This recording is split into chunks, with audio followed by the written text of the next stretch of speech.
antes de el estudio, no se olviden de el Día de Acción de Gracias, el último jueves del mes, que nos reunimos a las 10 de la mañana.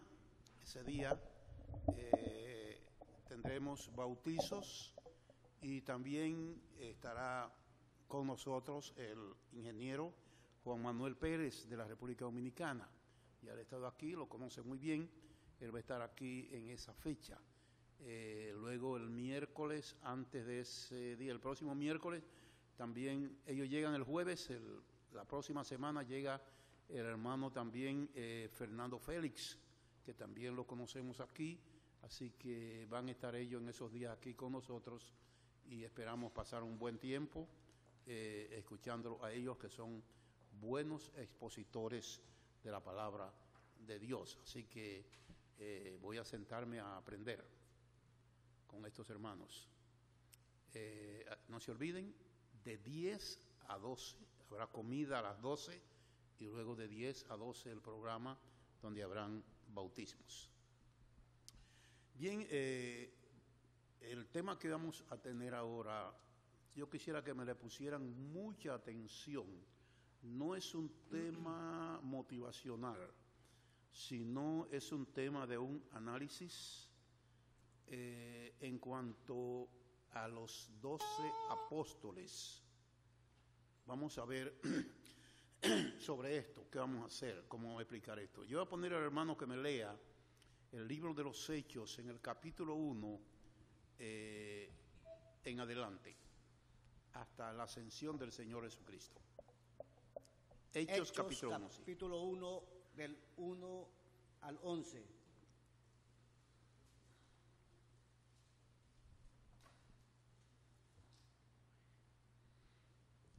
En el primer tratado, oh Teófilo, hablé acerca de todas las cosas que Jesús comenzó a hacer y a enseñar, hasta el día en que fue recibido arriba, después de haber dado mandamientos por el Espíritu Santo a los apóstoles que había escogido, a quienes también después de haber padecido se presentó vivo con muchas pruebas indubitables, apareciéndoseles durante 40 días y hablándoles acerca del reino de Dios. Y estando juntos, les mandó que no se fueran de Jerusalén, sino que esperasen la promesa del Padre, la cual les dijo: oísteis de mí. Porque Juan ciertamente bautizó con agua, mas vosotros seréis bautizados con el Espíritu Santo dentro de no muchos días. Entonces, los que se habían reunido le preguntaron diciendo: Señor, ¿restaurarás el reino a Israel en este tiempo? Y les dijo: no os toca a vosotros saber los tiempos o las sazones que el Padre puso en su sola potestad, pero recibiréis poder cuando haya venido sobre vosotros el Espíritu Santo, y me seréis testigos en Jerusalén, en Judea, en Samaria y hasta lo último de la tierra. Y habiendo dicho estas cosas, viéndolo ellos, fue alzado y le recibió una nube que le ocultó de sus ojos. Y estando ellos con los ojos puestos en el cielo, entre tanto que él se iba, he aquí se pusieron junto a ellos 2 varones con vestiduras blancas, los cuales también les dijeron: varones galileos, ¿por qué estás mirando al cielo? Este mismo Jesús que ha sido tomado de vosotros al cielo, así vendrá como la habéis visto ir al cielo.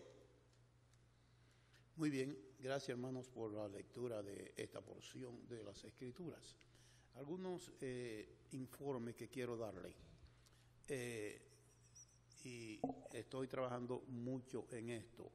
en cuanto a las tradiciones que aprendemos. Por ejemplo, si yo le preguntare de cuántos años murió el Señor Jesucristo, ¿qué me contestarían? ¿Cuánto? 33. ¿Están seguros todo de eso? Eso es un error. Eso es influencia católica. Eso es influencia católica, calculada, basada en el calendario gregoriano, que es el que nosotros usamos. En el mundo hay varios calendarios. Está el calendario judío, que tiene 5.700 años, está el calendario chino y está el calendario católico gregoriano. Basado en ese calendario son 33 años. No fue así. Otro día yo le voy a explicar más de esto. Eso es una falsa enseñanza. El Señor Jesucristo pudo haber vivido entre 34 a 35 años, posiblemente y medio. Pero eso hay que analizarlo a base de matemática e historia. Pero no fue 33. Pero así se ha enseñado y todo el mundo lo cree así. Un día yo voy a sacar tiempo para explicarle sobre esto. Otra pregunta que le voy a hacer. ¿Dónde termina el Antiguo Testamento? ¿Dónde termina el Antiguo Testamento? En el Antiguo, no estoy hablando del Nuevo, el Antiguo, ¿dónde termina? Dígame duro, no oigo casi. Malaquías, mala enseñanza también. Malaquías es el último profeta del Antiguo Testamento. El Antiguo Testamento, las prácticas del Antiguo Testamento no terminaron con Malaquías. ¿Right? Los evangelios narran de qué? Del templo, de los corderos, de las ofrendas, de los diezmos, todo eso del Antiguo Testamento. ¿Right? Entonces las prácticas no terminaron con Malaquías. Cuando el Señor cuando leímos que Él ascendió al cielo, ahí terminó todo. De manera que históricamente el Antiguo Testamento con sus prácticas termina o con la cruz del Calvario o con la ascensión del Señor Jesucristo al cielo. Yo me inclino más por la ascensión porque Él se fue y dice los ángeles que Él vendrá otra vez y ellos le verán. Y eso tiene que ver con Apocalipsis 1:7, cuando después que la iglesia se haya ido, que el Señor venga en gloria, entonces todo ojo le verá. Entonces no es Malaquías. Malaquías es el último profeta, pero las prácticas se extendieron hasta la muerte o la ascensión de Jesucristo. Entonces te fijas que tenemos que, si nos llevamos la tradición, vamos a estar perdidos siempre. Esas son doctrinas de error, enseñanzas malas que tenemos. Otra pregunta. Quiero ponerlo a pensar, ¿Eran los discípulos del Señor cristianos?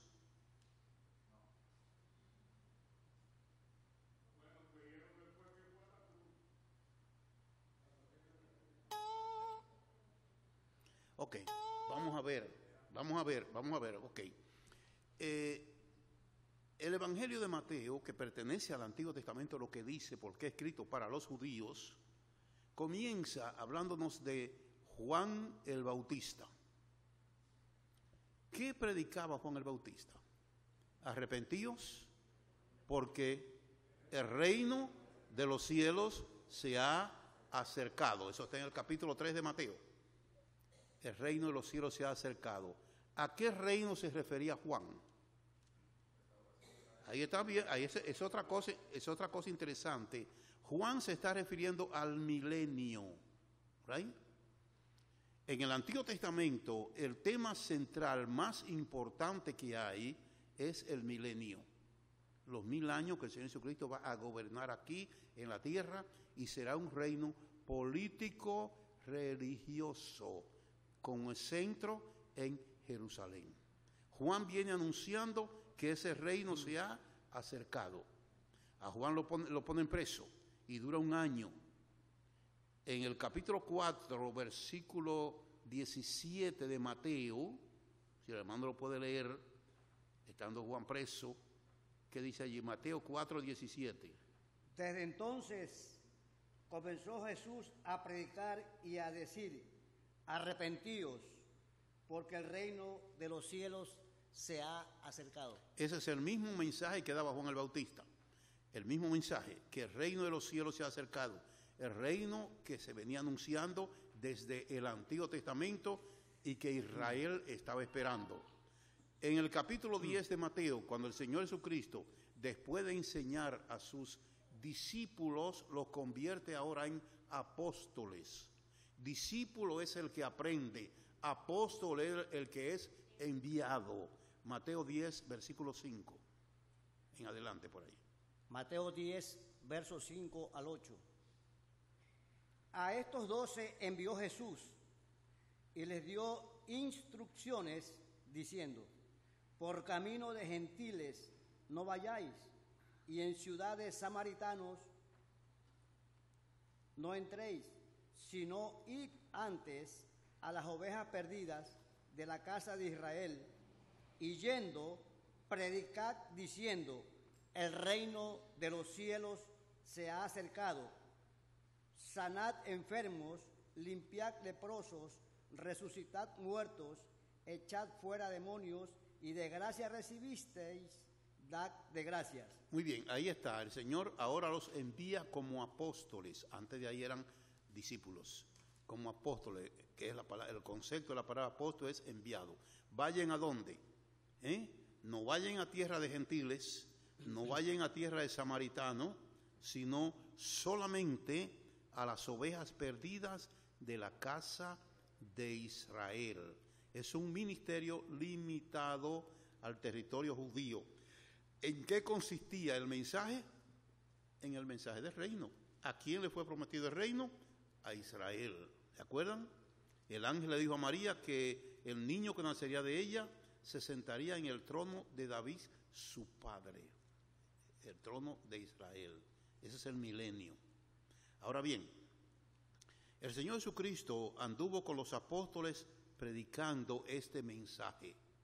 En ocasiones Él dijo en Lucas: el reino de los cielos entre vosotros está. Y eso se ha interpretado mal, porque ha dicho: no, si está entre vosotros es que ya el reino existe. No existe el reino todavía. Hay quienes lo enseñan. No existe. Pruebas. ¿Qué dice el Padre Nuestro? Padre nuestro que estás en los cielos, santificado sea tu reino. Hágase tu voluntad en el cielo como en la tierra. ¿Se está haciendo la voluntad de Dios ahora en el cielo como en la tierra? No, entonces no es el reino, esa es una identificación. Segunda identificación, el Señor Jesucristo va a reinar en Jerusalén. ¿Está Él reinando en Jerusalén? Entonces el milenio no ha comenzado. Tercero, Satanás durante el milenio será atado por 1000 años. ¿Está Satanás atado ahora? Entonces no existe el milenio. El milenio todavía está en el futuro. Para Israel está en el futuro. Ellos vinieron predicando ese reino, pero sucedió que Israel rechazó al rey, rechazó al Mesías. Entonces Israel ha sido detenido en ese programa. Dice Romanos capítulo 11, versículos 25 y 26, que a Israel le ha acontecido endurecimiento en parte. Está detenido su programa hasta que se haya cumplido la plenitud de los gentiles. ¿Qué es lo que ha sucedido? Israel se ha detenido, se ha formado la iglesia, y cuando la iglesia salga de este mundo, Israel seguirá ahora en su proyecto, porque el Señor va a reinar con ellos. Pero la iglesia salió de este mundo ya. Todo eso tenemos que tenerlo en perspectiva, cómo va funcionando todo esto. Los apóstoles fueron seguidores del Señor Jesucristo. El Señor los escogió a ellos del área de Galilea, el mar de Galilea, toda esa área por ahí, recogió muchos de ellos, no todos. Ahí estaban ellos, unos eran pescadores, otros tenían compañía de pesca, y así por el estilo. El Señor los fue escogiendo a ellos y formó un grupo de 12 apóstoles. Económicamente había una variación entre ellos. Los que eran solamente pescadores eran un poquito más pobres, de Felipe y su hermano, que tenían con su padre una compañía de pesca, y luego está también Mateo, que era un publicano que cobraba impuestos. era un hombre muy intelectual, muy capacitado, entonces él era también de los 12. Así que había una variedad entre ellos, pero todos pertenecían al área de Galilea y vinieron con el Señor. Era un grupo muy especial porque todos los demás rabinos, maestros de religión, tenían 10 nada más, 10 alumnos. El Señor Jesucristo tenía 12 alumnos. Para el judío, el número 10 es un número de grupo. No necesariamente 10, sino un grupo de grupo. Con 10 hombres judíos se puede abrir una sinagoga. Y ellos son tan estrictos en eso que estaba oyendo al doctor Francisco La Cueva cuando estuvo en Guatemala en el seminario, que él tenía el amigo, el cónsul judío, era amigo de él en Guatemala, y el cónsul lo invitó a su sinagoga. Y dice, y llegamos y habíamos 9 reunidos en la sinagoga, y no se comenzó la reunión hasta que no llegó el número 10. Hablando hasta que llegue, cuando llegue el número 10, entonces comienza la reunión. Esas son cosas judías, pero ese era el número 10 importante. El Señor trae 12 apóstoles. Una representación de Israel restaurado. ¿Se acuerdan que Él le dijo a ellos que lo pondría a juzgar a las 12 tribus de Israel? Si eran 10 no podían juzgar a las 12. Cada uno está relacionado el número 12 con las 12 tribus de Israel. Ellos anduvieron con el Señor Jesucristo en todos esos años, 4 años, algo así, durante el ministerio.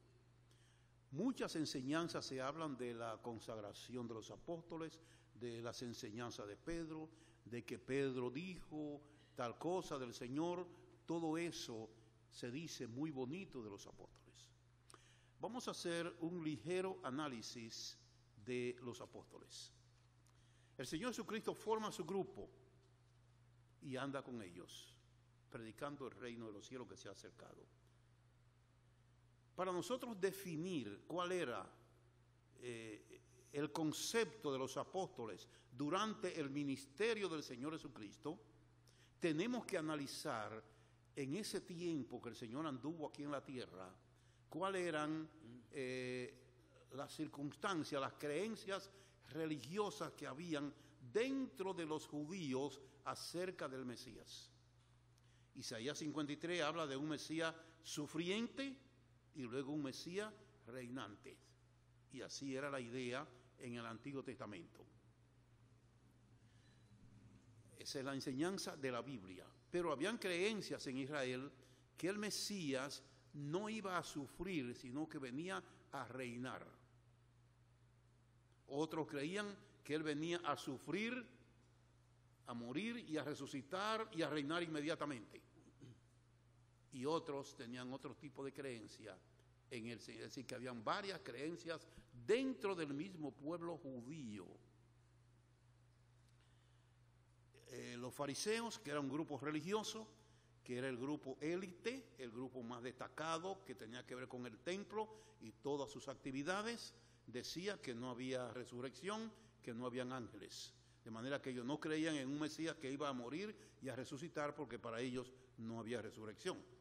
Los fariseos sí creían en resurrección y en ángeles, pero creían que el Mesías, dice Juan, vendría de repente, que ellos no iban a saber de dónde iba a venir.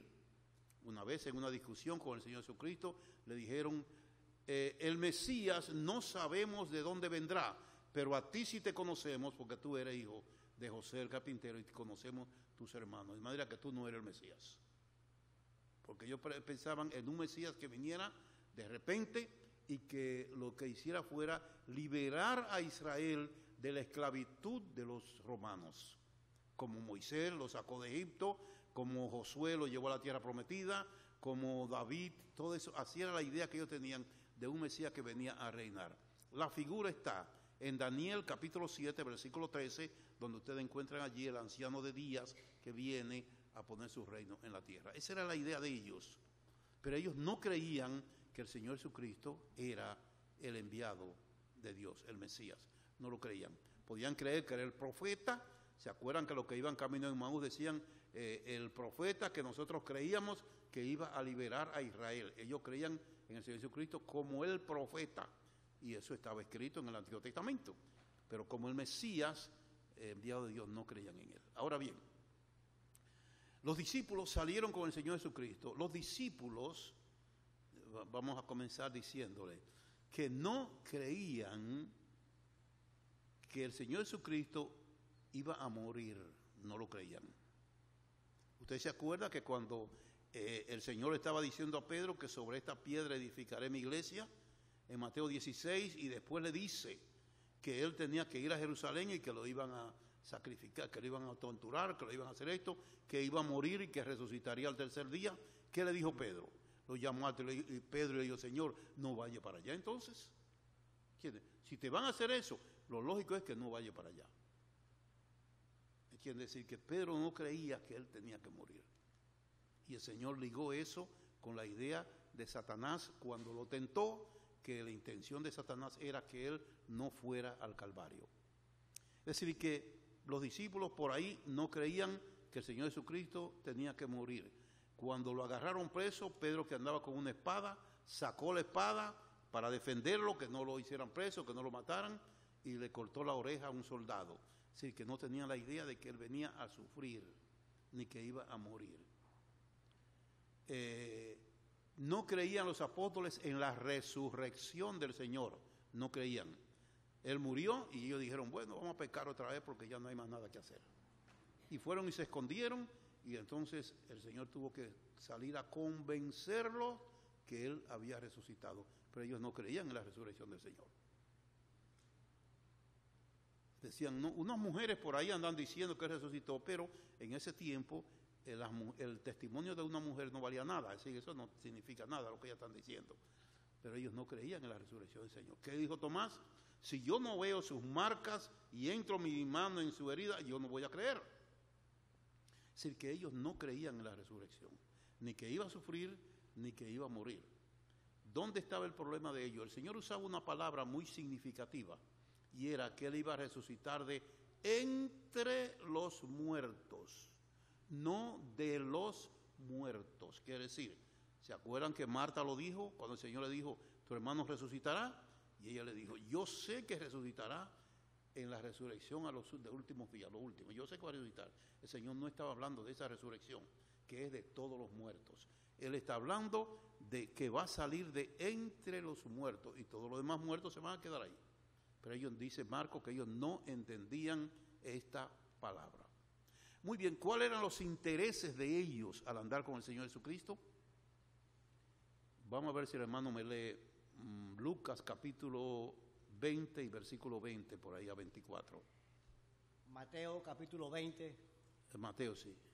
Versos 20 al 24. Entonces se le acercó la madre de los hijos de Zebedeo con sus hijos, postrándose ante él y pidiéndole algo. Él le dijo, ¿qué quieres? Ella le dijo, ordena que en tu reino se sienten estos dos hijos míos, el uno a tu derecha y el otro a tu izquierda. Entonces Jesús respondiendo dijo, no sabéis lo que pedís. ¿Podéis beber del vaso que yo he de beber y ser bautizados con el bautismo con que yo soy bautizado? Y ellos le dijeron, podemos. Él les dijo, a la verdad de mi vaso beberéis, y con el bautismo con que yo soy bautizado seréis bautizados. Pero el sentaros a mi derecha y a mi izquierda no es mío darlo, sino aquellos para quienes está preparado por mi Padre. Cuando los 10 oyeron esto, se enojaron contra los dos hermanos.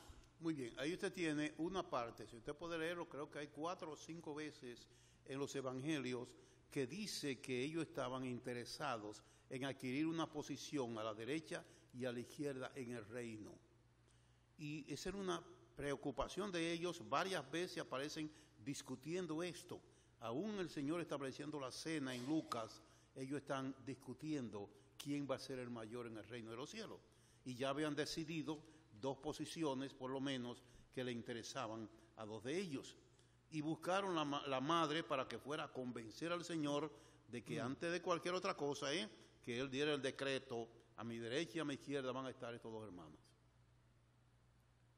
Y los otros, dice la porción, que al oír esto se sintieron mal, se incomodaron. Quiere decir, ellos también estaban pensando en esa posición. Todos estaban pensando en puestos en el reino que el Señor estaba anunciando y que ellos eran los seguidores del rey. Entonces imagina, el candidato a rey pues va a poner sus seguidores, los que andan alrededor de él. Entonces ellos decían: a mi izquierda y a la derecha ahí estamos los puestos más importantes, ahí de que todo el mundo lo vea, frente al rey, ahí estamos nosotros. Eso es lo que querían. La mentalidad de ellos era un puesto en el reino. Y usted lo puede leer varias veces, está eso en las Escrituras. De manera que ellos no estaban pensando en cuestiones espirituales, como hoy en día. No estaban pensando en eso. Su mentalidad estaba puesta en esas circunstancias. Es el perfil de ellos. Ellos no creían en la muerte del Señor. Ellos no creían en la resurrección del Señor. Ellos creían que Él vino a reinar y que en cualquier momento Él se levantaría y libraría a Israel de la esclavitud romana. Así que ellos no tenían expectativa en nada más de ahí. Por eso, el día que el Señor murió fue una derrota para ellos, que su líder, el que creían que iba a resolver todo, murió y no hay esperanza. Vamos a pescar, ya se vino todo abajo. Los que iban camino de Emmaús dijeron: nosotros creíamos que este era el que iba a liberar, pero todo fracasó. Ahora, cuando el Señor resucitó, si usted puede leer, por ejemplo, el esfuerzo de Él para convencer lo que era Él. Me lee eso en Lucas. En Lucas, ahora esa es la cita ahora. Lucas 24. Capítulo 24, del verso 36 al 43. Mientras ellos aún hablaban de estas cosas, Jesús se puso en medio de ellos y les dijo: paz a vosotros. Entonces, espantados y atemorizados, pensaban que veían espíritu. Pero Él les dijo: ¿por qué estáis turbados y vienen a vuestro corazón estos pensamientos? Mirad mis manos y mis pies, que yo mismo soy. Palpad y ved, porque un espíritu no tiene carne ni huesos, como veis que yo tengo. Y diciendo esto, le mostró las manos y los pies. Y como todavía ellos de gozo no lo creían y estaban maravillados, les dijo: ¿tenéis aquí algo de comer? Entonces le dieron parte de un pez asado y un panal de miel, y él lo tomó y comió delante de ellos. Muy bien, ahí usted tiene una de las muchas apariciones del Señor Jesucristo el día de su resurrección, para convencerlo a ellos que realmente Él había resucitado. Ellos creían que era un fantasma que habían visto, y Él se le presentó y le enseñó las manos y los pies y les dijo: para que ustedes vean que un espíritu no tiene hueso ni carne como yo tengo. Es más, ¿tienen algo de comer para que ustedes vean que yo puedo comer también? Y le trajeron un pez. No era que él tenía hambre, pero es una demostración de que él mismo era. Entonces, él trató de convencerlo y varias veces se le apareció para convencerlos a ellos. Después de su resurrección, según el capítulo 1 de los Hechos, él duró 40 días hablándole a ellos del reino de los cielos. Me lee el capítulo 1 de los Hechos en esa parte. Hechos capítulo 1, verso 1 al 4.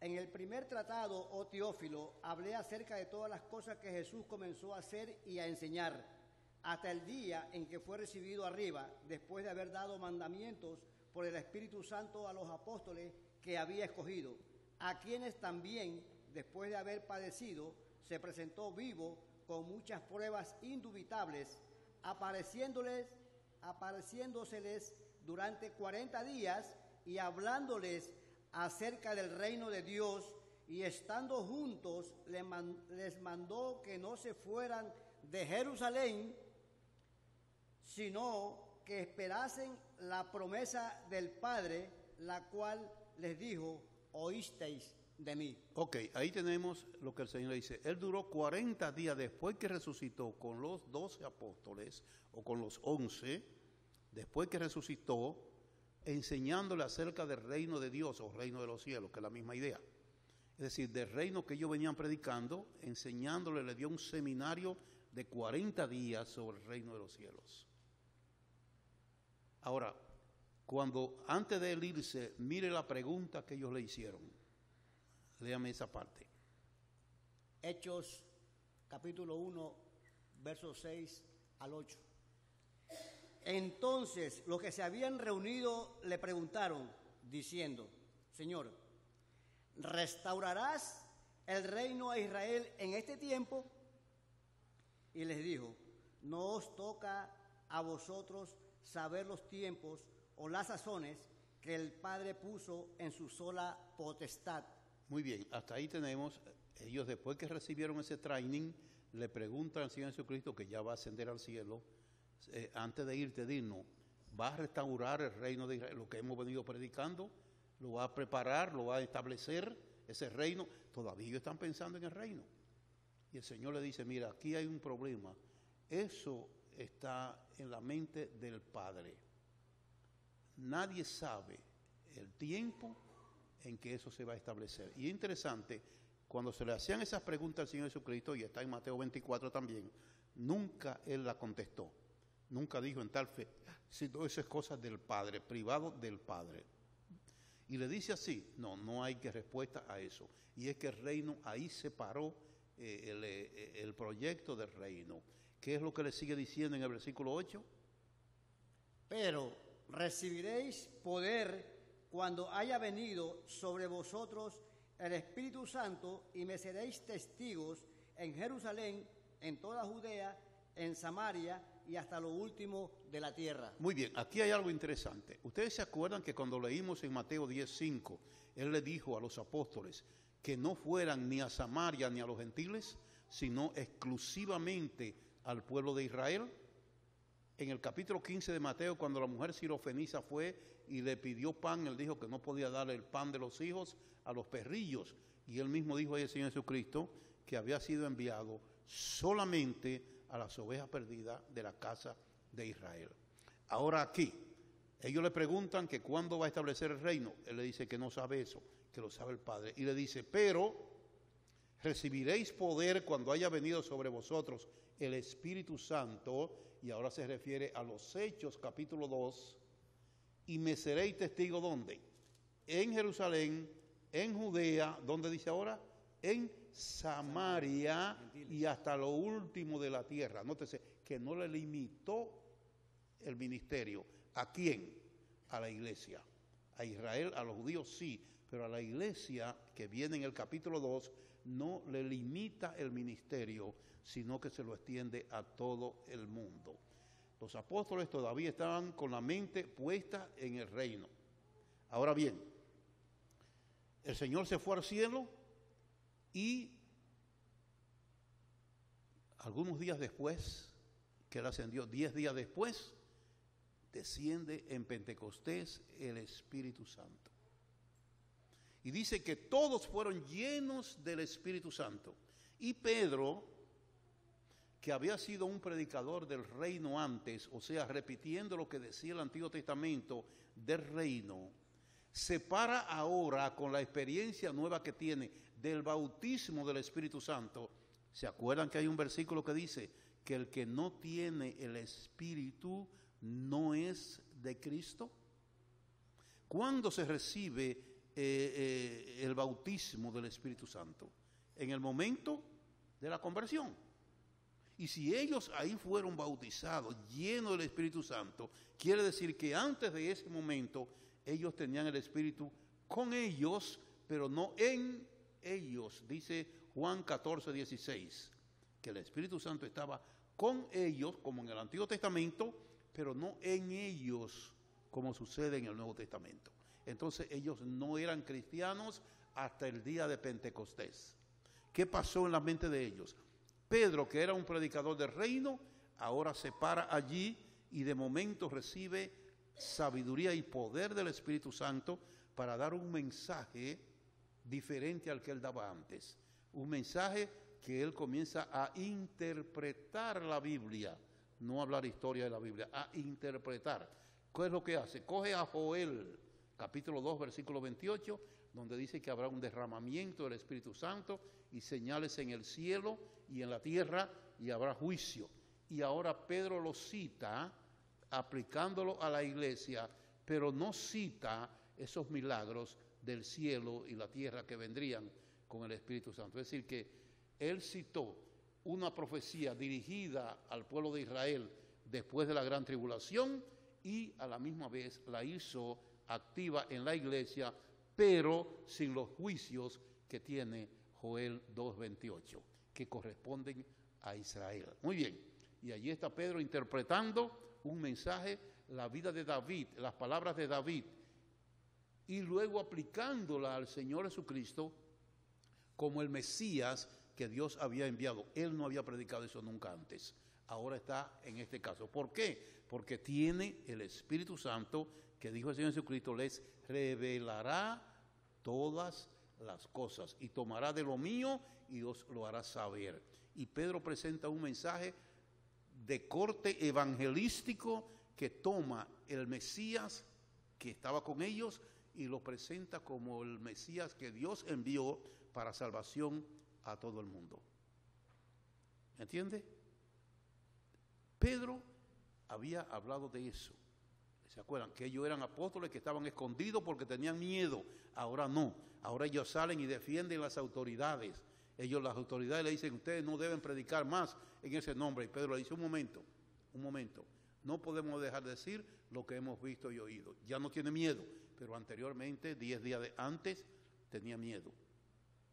Entonces vemos que hay un cambio cuando viene el Espíritu Santo a la vida de los apóstoles, y ellos no eran creyentes, fueron creyentes a partir del capítulo 2 de Pentecostés, cuando el Espíritu Santo vino a morar en el corazón de ellos. ¿Entiende? Esa es la idea. Antes su interés era conseguir los puestos a la derecha y a la izquierda en el reino. Ahora su interés es predicar el Evangelio a toda criatura, al mundo entero. Y ha llegado a nosotros por ese cambio de actitud que hubo en ellos de predicar. Ya no están mencionando puestos, ya no andan buscando trabajo, ahora están dedicados a hacer la obra de Dios. No importa lo que suceda, la obra de Dios. No hay miedo, no hay temor, no tienen interés en posiciones. Todo eso viene a partir de Pentecostés. Ahora bien, quise traer esto porque casi nunca se habla de este tema y muchas veces se hablan cosas que no están en armonía con estos textos de la Biblia, sino que se presentan los apóstoles como hombres consagrados al Señor, hombres que tenían una visión espiritual, hombres, todo eso así. Por ejemplo, hubo un caso en Pedro, cuando el Señor preguntó que quién era él, y él le dijo, tú eres el Cristo, el Hijo del Dios viviente. Y él le dijo, eso no te lo ha revelado Pedro, carne ni sangre, sino mi Padre que está en los cielos. Ese es un caso específico y único en la vida de Pedro. Pero no quiere decir que Pedro había cambiado, porque momento después le está diciendo el Señor que no vaya a Jerusalén para que no lo maten. Es decir, que está tratando de protegerlo, no creyendo en que él venía a sufrir. Así que entonces Pedro ahora ve al Mesías no como el rey del milenio, sino como el salvador del mundo.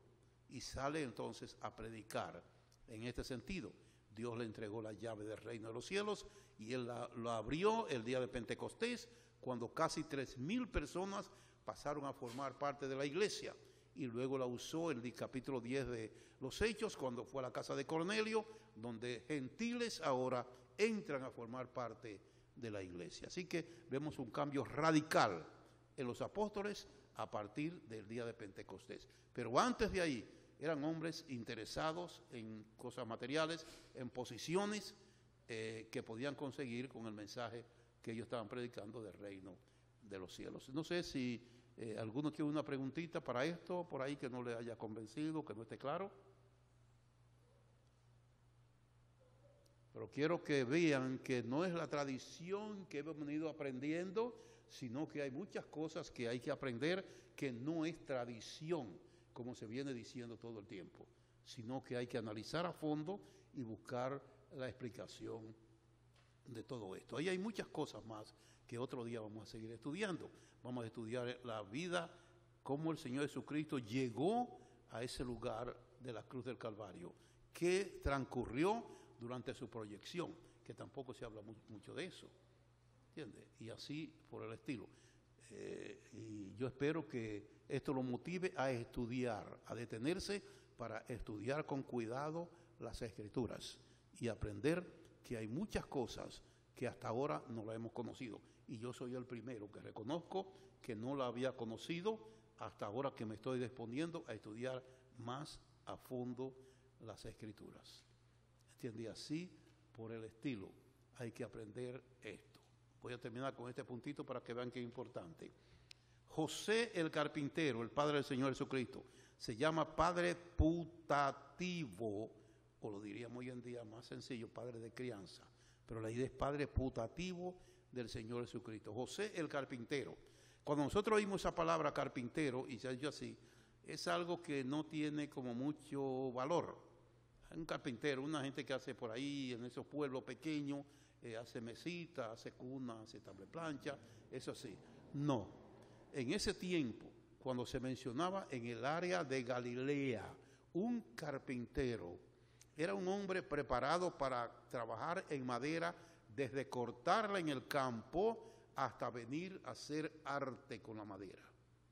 Había 7 kilómetros al norte de Galilea, o de Nazaret más bien, donde él se crió, una ciudad pequeña de arte, de artesanía, y allí se vendía toda clase de arte que hacían los ciudadanos, y eran tan especiales que hacían artesanía de encrustado de madera en mármol, cosas preciosísimas de artistas de madera, y José era uno de esos carpinteros, así que era un individuo con cierta categoría como carpintero. No era rico, no era de la clase media, sino de una media baja, pero no baja total.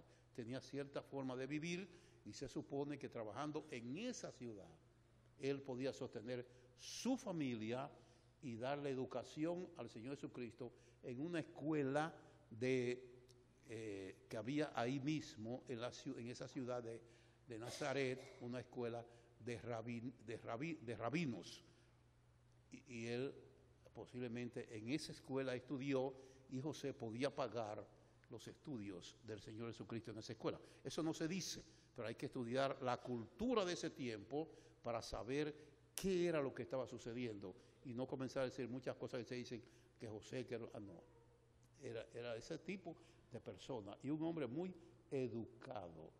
Dice que el Señor Jesucristo crecía en sabiduría en cuanto a Dios se refiere y en gracia delante de todos los hombres. ¿Qué quiere decir?